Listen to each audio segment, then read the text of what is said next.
In the following presentation, Evanescent will demonstrate TIRF microscope. TIRF microscope is perhaps one of the earliest forms of super resolution microscope, but only in one direction, the axial. It takes advantage of the effects of total internal reflection that can be commonly found in everyday life.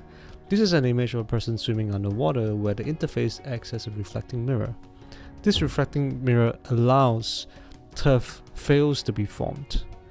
What is TIRF field? It is an evanescence field. This evanescence field achieves a very short-lived intensity light that survives close to the interface.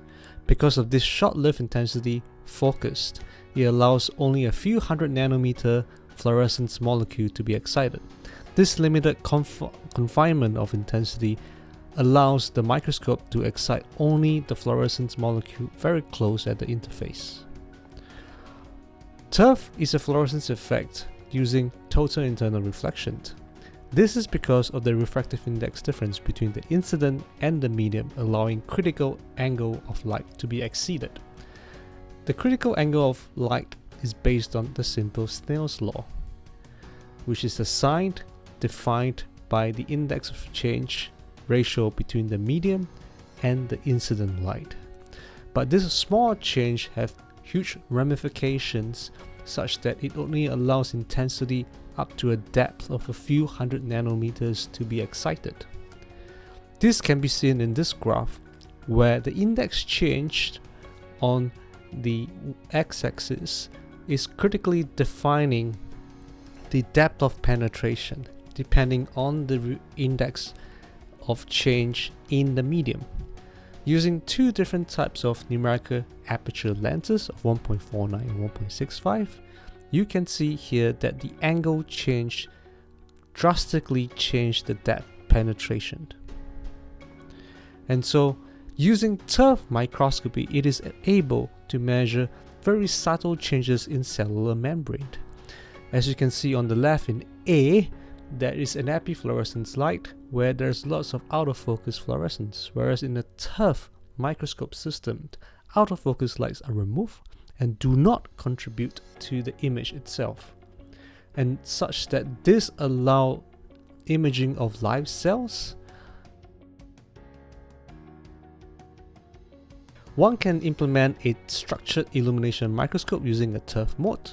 And in the next part of the demonstration, Evanescent demonstrate to you the specialized TIRF field that he has constructed in the lab using a spatial light modulator with the intent to build a SIM-TIRF for super resolution imaging.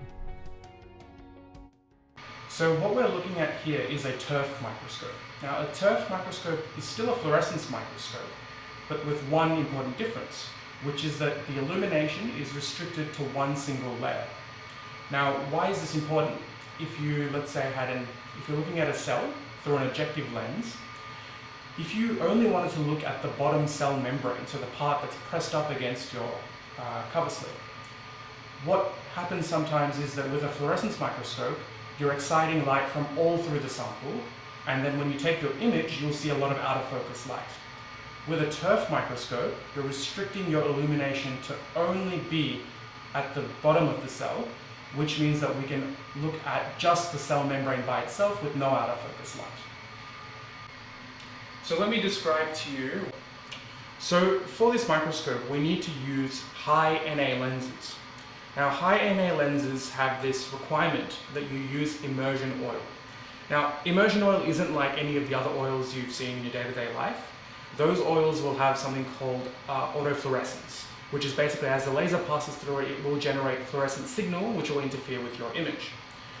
What we use is immersion oil, and this is specially formulated so that it has no autofluorescent signal, and in addition its refractive index is matched perfectly to the objective that it's made for.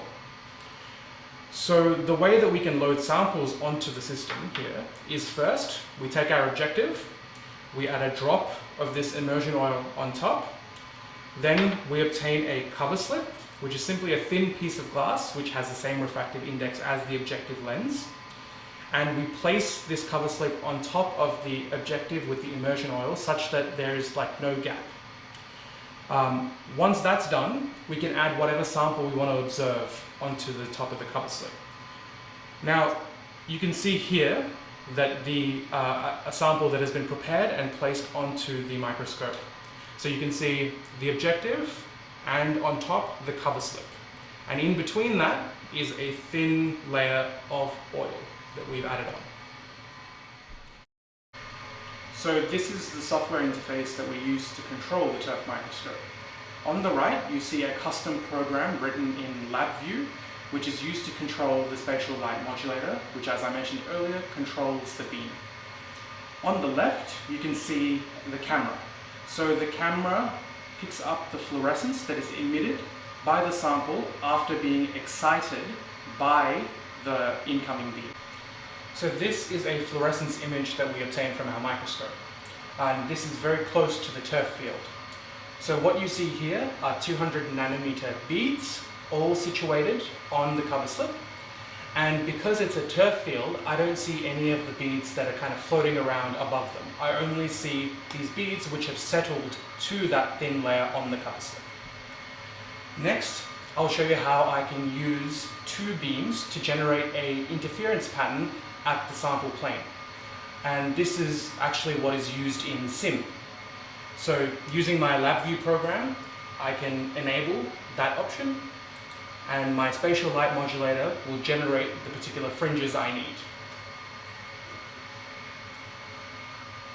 At the moment, you can also see that I am moving my stage and I'm scanning around my sample. So you can see that, yes, this is actually a real image and not something that's recorded.